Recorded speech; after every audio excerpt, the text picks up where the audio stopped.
दिले पाहिजेत म्हणून आम्ही आज महात्मा ज्योतिराव फुलेंच्या या वेशामध्ये मी आलोय आणि खरं तर विद्यार्थ्यांवरती होणारा वारंवार अन्याय अजित पवारांकडून होतोय असं आमचं म्हणणं आहे.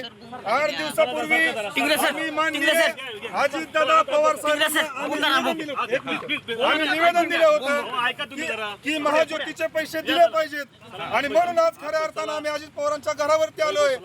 या ठिकाणी जर आपण बघू शकतो जर पोलीस आहेत ते ताब्यात घेताना आपल्याला पाहायला भारतीय जनता युवा मोर्चाचे कार्यकर्ते खऱ्या अर्थाने सहयोग समाज दाखल झालेला आहे. पोलिसांकडून खऱ्या अर्थाने धरपकड सुरू झालेली आहे. आपण पाहू शकता की जे भारतीय जनता युवा मोर्चाचे कार्यकर्ते आहेत त्यांना पोलीस व्हॅनमध्ये टाकत आहेत. एकंदरीतच आज सकाळी त्यांनी आंदोलनाचा इशारा दिला होता. त्यानंतर खऱ्या अर्थाने मोठ्या प्रमाणात जे भारतीय जनता युवा मोर्चाचे कार्यकर्ते आहेत त्यांना सध्या पोलीस व्हॅनमध्ये घेतले जात आहे. पोलिसांचा मोठा बंदोबस्त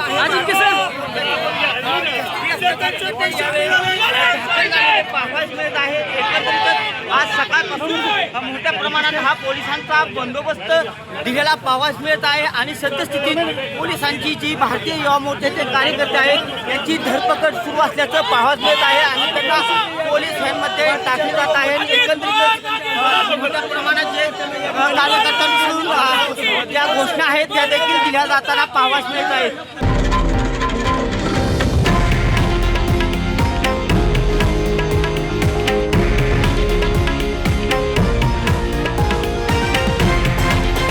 हे आहे देशातील नंबर 1 न्यूज नेटवर्क आणि आपण पाहत आहात TV9 मराठी, एकमेव.